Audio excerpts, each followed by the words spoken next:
When the world drowns in fire and data, can a single human heartbeat still change the course of war? At 4:11, the forest of Luhansk trembled. Not from thunder, but from engines roaring through the mist. Steel clashed with silence, machines hunted machines, yet somewhere beneath that cold rhythm of algorithms, a pulse of humanity refused to fade. War had become a theater of signals, drones, and unseen commands. But on that frozen frontier, one forgotten outpost still stood between collapse and rebirth. And as the first shells tore through the dawn, men who once doubted their purpose found themselves facing eternity. This is not a story of war, it is a story of will, context, lead into the body. The eastern line of Ukraine was shrouded in fog and fear. From the horizon, the armored phalanx of a foreign ally advance. A storm of modern equipment forged to erase an entire defense sector. Yet, amid the roar of engines, a handful of soldiers remained. Their orders were simple: hold the depot. Their belief was hard to prove that even in a century ruled by machines, courage still decides who survives. The forest before dawn was a ghostly ocean. Mist rolled like drifting smoke between the skeletal pines. Somewhere in that pale sea, the outpost known as Station 3 stirred to life. Its commander, Captain Mykola Sereda, rose from the dirt floor of a trench, his eyes tracing the flicker of distant lightning. But it was not lightning. It was the reflection of engines' sign, the dull amber glow of an army awakening beyond the horizon. At precisely 4 o'clock, sensors detected vibrations on the eastern ridge.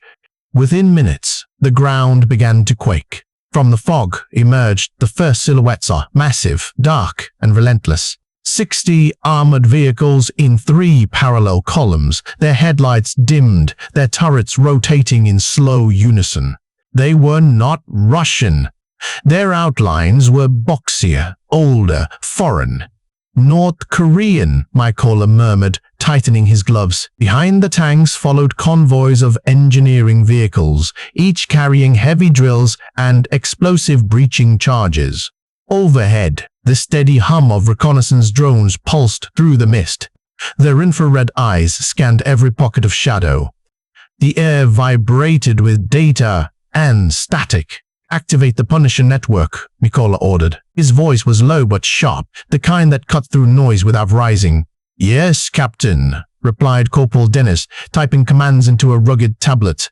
Within moments, the Ukrainian UAVs rose like a flock of metallic birds.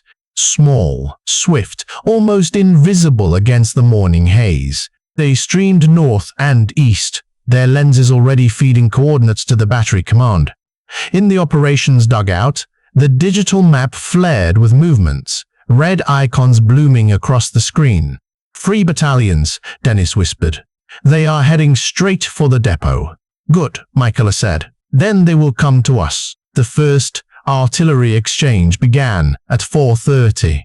North Korean grad trucks unleashed a line of fire across the tree line, turning the forest edge into a curtain of flame. Branches snapped and burst. Soil erupted in fountains of mud. Yet behind those fires, the defenders remained unseen. Mykola's men had spent the night digging channels deep enough to absorb the shockwaves. Return fire, he commanded. From concealed emplacements, the Bodana self-propelled guns answered. 12 rounds in 40 seconds. Each shell screamed through the fog, landing with brutal precision among the enemy's lead formation. One tank vanished in a flash of orange. Another stalled, its turret half torn away. The battlefield lit up like a storm trapped under glass. Above, 2 Ukrainian Su-27 fighters pierced the low clouds. Their engines left no visible trails. From 20,000 feet, they released radar-dispersing chaff, veiling the depot in a silver rain of false signals. On the ground, Patriot batteries extended their launchers, locking on to the faint traces of ballistic missiles detected far to the east. But Mykola's attention was not on the sky, his eyes fixed on the slopes ahead, where movement rippled between the trees. Engineers, he said. They will go for the southern gate. Through his binoculars, he saw the Maured carriers, their hulls reinforced with steel plows. They advanced slowly, methodically, followed by 2 mine-clearing vehicles. Behind them, the main column waited like a clenched fist. Mykolai turned to Denise. "Prepare the mines." Code. Sigma. Dennis hesitated. "Sir, that will cut our own escape route." "We will not need one," Mykola replied. At 4:45, the robots emerged. Small, tracked machines, barely larger than a suitcase. They crawled from under tarpaulins, their headlights red as coals. Guided by signal beacons, they slithered forward and began deploying TM-type charges in an invisible arc across the valley floor. Within minutes, the route ahead of the depot became a death field. Then came the moment of silence, short, brittle, like the pause before a storm breaks. "Stand by," Mykola whispered. The North Korean lead tank crossed the midpoint. Its tracks crushed the frozen soil. A second followed, then a third. The first explosion split the dawn. The blast rose higher than the treetops, shredding the mist into ribbons. 3 tanks disappeared in flames. Those behind tried to reverse, but their movements triggered more charges. The valley erupted into a chain of detonations, one after another, echoing like thunder trapped between cliffs. Target Corridor 9, fire full volley. The Ukrainian guns roared again. In 90 seconds, the entire front line of the assault was engulfed. Smoke rolled upward, black and thick, blotting out the early light. Inside the command trench, the heat hit like a furnace. Dennis covered his ears. They are breaking left, attempting to flank north. Mykola nodded. "Let them. That path leads to the ravine." He reached for the radio. "Unit 2, now." From the western ridge, hidden T-72s surged from camouflage positions, their barrels already aligned. The ambush was surgical. 3 shots. South, 3 impacts. The last tank toppled sideways, blocking the escape lane. In less than 12 minutes, the enemy's spearhead had dissolved into a field of molten wreckage. Flames twisted upward, lighting the fog in crimson arcs. Yet even through the roar of burning engines, Mykola heard the faint whine of new drones above. He looked up. They are adjusting. They will not stop. As the sun finally pushed through the grey horizon, the captain closed his eyes for a moment. The air smelled of diesel and scorched iron. He thought of the depot behind him, of the hundreds of shells and supplies that had to survive this day. He whispered to himself, "If the iron must burn, let it burn for a reason." Then he straightened, wiping the ash from his face. "Prepare to reposition. They will come again, not with fire, but with silence." And as his men began to reload, the sky hummed with signals. The second phase of the Waraudi Invisible One was about to begin. By midday, the smoke had thinned, but the silence that followed was far more dangerous than the roar that came before. The forest no longer trembled from explosions. It pulsed with invisible currents. Every pine needle seemed to vibrate with static. Birds had long fled, and today, the only sounds were the faint ticking of machine sensors, optics, encrypted radios, each one a small heartbeat in the nervous system of war. Captain Mykola sat hunched over a portable command screen, the glow painting his face in shades of blue. Around him, operators whispered numbers and call signs. Signals shifting to Delta frequency, Captain. The East Channel is blind. He rubbed his temples. Not blind, jammed. Through the thin air came the electronic whine of enemy countermeasures. The North Koreans had unleashed a new tacticon digital smog. Thousands of micro-drones formed a cloud above their formation, each transmitting random bursts of electromagnetic noise. To the untrained ear, it was silence. To the radar, it was chaos. "Sir, we are losing contact with the Bodana batteries," Dennis said. "The feeds are frozen." Mykola stared at the flickering map. Red icons trembled, then vanished one by one. They are trying to blind us. Switch to analog backup. Analog, sir? Dennis looked uncertain. That is outdated. Mykola smiled faintly. So are we. But that is why we survive. He turned to the communications sergeant. Get me the copper line. We will fight them like it is 1984. Minutes later, a soldier rolled out a spool of insulated wire and began connecting it to a field phone buried in the trench wall. Crackling filled the receiver, followed by the muffled voice of the artillery command. The digital age had vanished. The war had rewound a century. Artillery ready, Captain. But we have no coordinates. The drones are still blind. Then we will make the sky see again, Mykola said. He stepped outside, the cold air biting into his lungs. Smoke coiled through the trees like wounded serpents. From the ridgeline, he could see the enemy's advance reforming. They were learning fast. Tanks repositioned in dispersed formations. Engineers clearing debris under UAV cover. Above them, the metallic swarm of drones glimmered faintly in the sunlight, a halo of interference. Mykola pulled a small cylinder from his vest. It was a signal beacon, custom-built by the depot's engineers. A single button marked with red paint. He held it for a moment, remembering the briefing. This will make us visible to the enemy, but also to ourselves. He pressed the button. A narrow burst of encrypted laser light shot into the sky, invisible to radar, but visible to Ukraine's quantum-linked drones. Within seconds, the Punisher UAVs regained partial vision. Their screens flickered alive, the fog clearing just enough for the operators to see the battlefield. Targets reacquired. Dennis shouted from inside. We have line of sight on the central corridor. Then mark it, Mykola replied. We only need one strike. But even as he spoke, a strange distortion appeared on his headset. Voices familiar, yet wrong.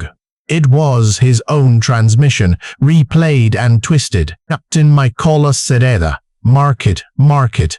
The echo repeated, layered over itself until it became a whispering chorus. Dennis turned pale. They have hacked our channel. Mykola's stomach tightened. No, worse. They are mimicking our system. Shut down all auto-recognition. Too late. A sudden flare lit the horizon. One of the Bordener guns had fired prematurely, its shell slamming into empty ground 300 meters short of target. Then another and another. They have reversed the signal, Mykola muttered. They are making our own systems attack ghosts. Ghosts. The enemy's AI had learned faster than expected. It had infiltrated the signal relay used by the Punisher drones, looping false coordinates back to the artillery batteries. Each volley now struck harmless soil, while the real targets advanced unharmed. Dennis looked at him. Now, Captain? Mykola took a deep breath.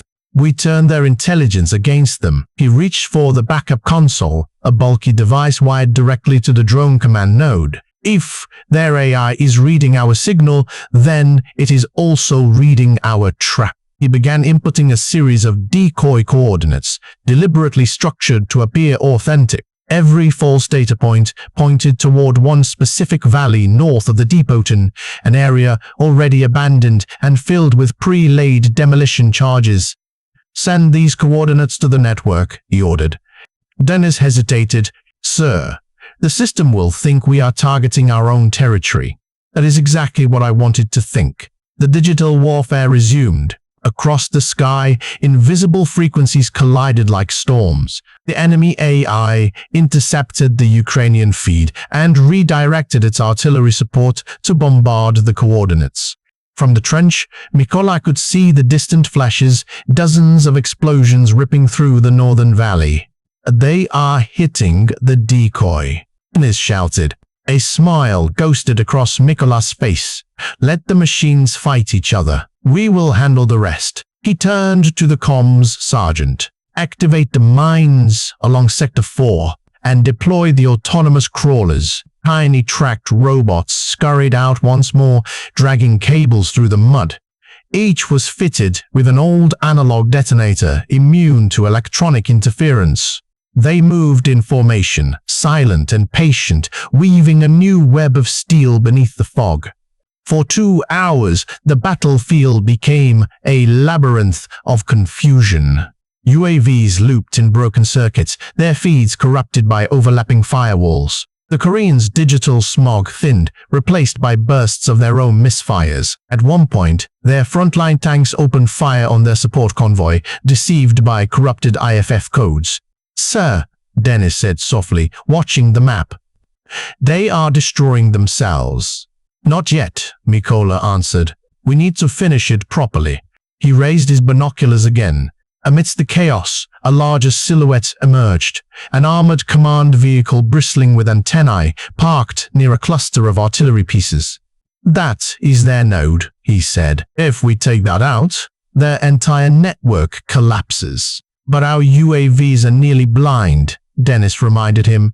"Then we guide one by hand."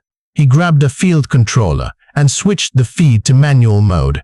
The image was static-filled and unstable, but Mykola's fingers moved with instinctive precision. He had trained as an engineer before the war, back when drones were toys for surveying pipelines, not instruments of survival. Through the camera, he could just make out the enemy command truck, its outline flickering between bursts of interference. The UAV wobbled in the crosswind, struggling to maintain altitude. He adjusted the throttle manually. "Come on, little bird," he whispered. At 400 meters, the feed froze. The image dissolved into digital snow. For a moment, everything went still. Then the screen flared white. A soundless flash lit the horizon. The explosion was clean, surgical-as, a single point of light in the storm. Then the enemy's digital noise began to fade. Across the valley, their drones fell from the sky like burnt leaves. The interference vanished. The battlefield's data map stabilized, revealing the full scale of destruction. "Captain," Dennis breathed. "It worked." "The command node is gone." Mykola leaned back against a trench wall, exhaling slowly. "Then the field is ours again." But as the operators cheered, the radio crackled once more, this time with a strange mechanical hum. A distorted voice spoke in broken English, slow and hollow. "Your system is compromised. You taught us to learn." Dennis froze. "Is there AI? It survived." "Pa!" Before Mykola could respond, the remaining enemy guns fired a final, desperate barrage. Automated, unguided, blind. The shells rained across the valley, exploding at random. One landed dangerously close to the depot perimeter, shaking the command post. Mykola ducked, covering his head. "Cut all transmissions. We fight in silence."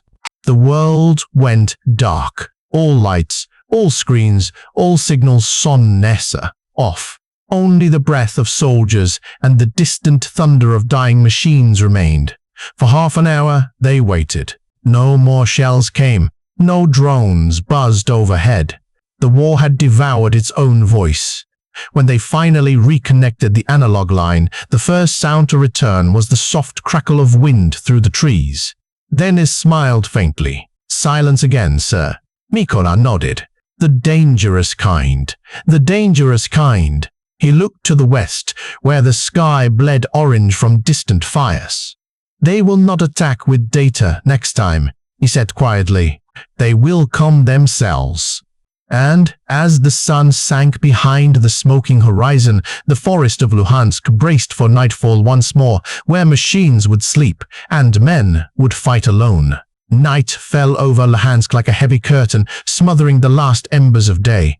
The forest, once alive with static and light, had sunk into a breathless darkness. Smoke drifted between the trunks, catching faint glimmers of flame from burning wrecks. Somewhere in that vast blackness, human silhouettes moved, slow, cautious, and silent. Captain Mykola crouched beside a half-collapsed bunker, listening. The hum of engines had stopped. The sky was empty. Every piece of modern equipment had fallen silent, like beasts that had spent their fury and died. Only men remained, and the thin line of faith that kept them upright. "Captain," Dennis whispered, his face pale under the faint glow of a chemical light. "Recon reports movement on the southern ridge. Heat signatures are 60, maybe more. Infantry, special forces, sir. Small teams, moving in low. They are using thermal camouflage."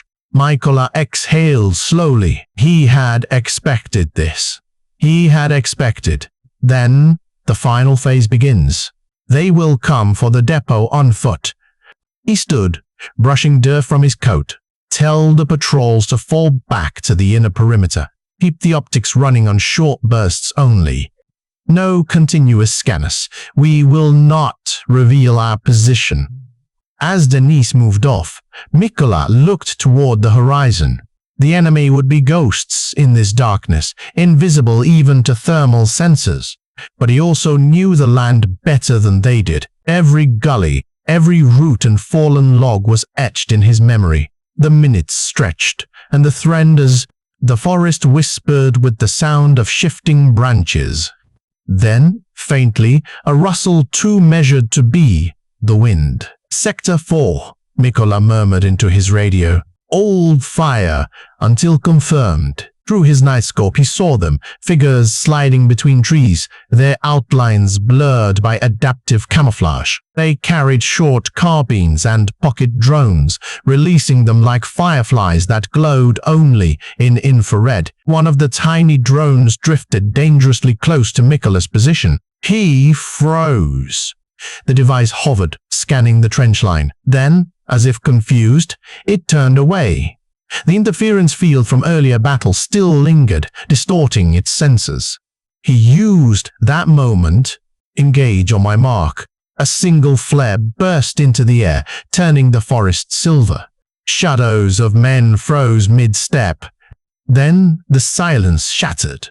Machine guns spat fire from hidden nests. Explosions flared along the tree line, where automated mines detonated in precise arcs, slicing through the enemy formation. The North Korean commandos reacted instantly, scattering into cover. Their rifles barked short, disciplined bursts. But the Ukrainians had prepared the ground too well. As the enemy advanced, they found themselves herded by walls of flame and shrapnel, forced into a narrowing funnel. Patrol 1 moved to intercept. From the western trail, 3 armored vehicles burst from concealment, headlights dark, their engines muffled. Troopers dismounted as they rolled, firing in controlled volleys. The air filled with the staccato rhythm of human breath and gunfire. Mykola moved with them, his rifle steady, his voice calm amid the chaos. "Do not chase, contain them." The battle raged for minutes that felt like hours. The forest became a maze of smoke and flashing light. Yet through it all, one thing stood out: discipline. Every movement was measured, every command exact.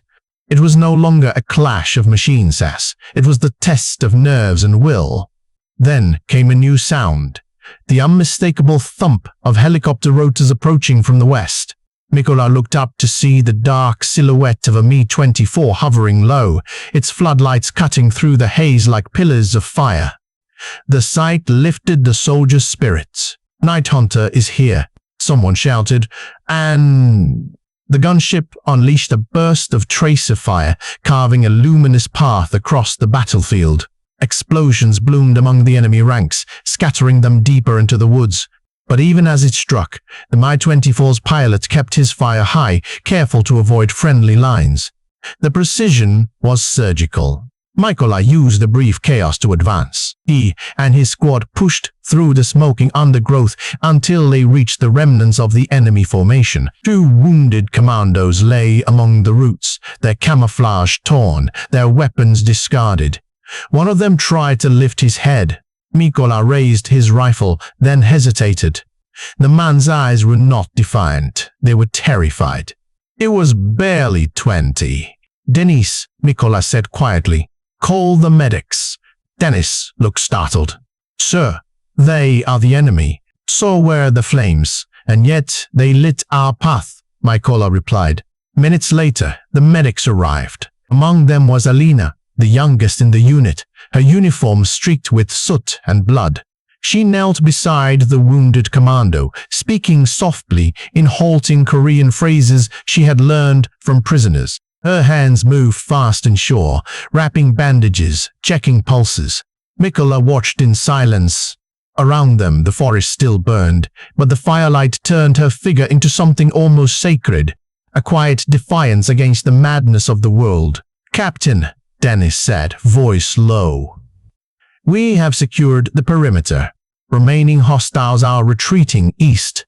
Mykola nodded. "Do not pursue. Let the night take them." He walked to the center of the clearing, where the last of the flames flickered around the wreck of a tank. The smell of fuel hung heavy. Above, the Me-24 circled once more, its lights reflecting off the smoke. For a moment, the entire battlefield seemed frozen in that glow. Steel, fire, and fragile humanity bound together. Mykola lowered his rifle and looked to the medics still working in the shadows. "We are not just defenders," he said softly. "We are witnesses." Dennis turned to him. "Witnesses to what, sir?" "To the cost of forgetting we are human." A distant explosion echoed from the east, artillery shells striking what remained of the enemy's supply line. The sky pulsed red for a heartbeat, then faded. The war, for now, had ended. By 2:30 in the morning, the forest was silent once more. The depot still stood there, its steel gates scarred, its walls blackened but unbroken. Soldiers moved among the wreckage, collecting ammunition, tending to the wounded. There was no cheer, no victory cry, only the quiet work of survival. Alina approached Mykola, wiping soot from her cheeks. "It is over," she said. "For tonight," he replied. She looked up at the distant stars, faint through the smoke. "Do you think the world will remember this?" Mykola thought for a long time before answering. "The world remembers noise, but maybe one day it will remember silence." The Me-24 passed overhead one last time, its rotors scattering ash like snow. The glow from its lights painted the forest floor in gold. Mykola watched it disappear into the horizon, leaving only the faint echo of engines and the whisper of wind through the trees. The Battle of Luhansk was done.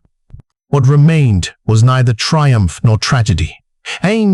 Only the fragile heartbeat of those who endured. And in that stillness, Mykola understood. The war of machines had ended, but the war for humanity was only beginning. At dawn, the forest stopped breathing. Smoke coiled gently between the trees, rising from the bones of machines that had once roared like gods. The depot still stood blackened, cracked, but unbroken. Around it, soldiers moved in silence, their boots sinking into ash. No one spoke of victory. They simply counted the living. Captain Mykola walked through the ruins, his coat stained with dust and dried blood. The world around him was quiet now, the hum of signals gone, the sky a washed-out grey. A wounded commando sat near the gate, head bowed, hands trembling as a Ukrainian medic wrapped his bandages. There was no hatred in their eyes, only exhaustion. The kind that comes when men realize they have survived the impossible. Mykola paused beside them. For a long time he said nothing. Then he placed his hand on the soldier's shoulder. "War is noise," he murmured, "but peace is the courage to listen." He turned, gazing toward the horizon where burnt silhouettes of tanks still stood. Each piece of military equipment, he thought, had once been the pride of some engineer, some dream of invincibility. But here they lay, mute and equal in the dirt. Above, the first sunlight touched the twisted wrecks, and for a brief moment they glimmered like relics of a fallen faith. Every fragment of military equipment carries the echo of those who built it and the warning of those who died beneath it. Further off, Alina lifted her eyes to the sky, watching a Me-24 hover one last time before turning west. Its reflection gleamed on her medic's badge.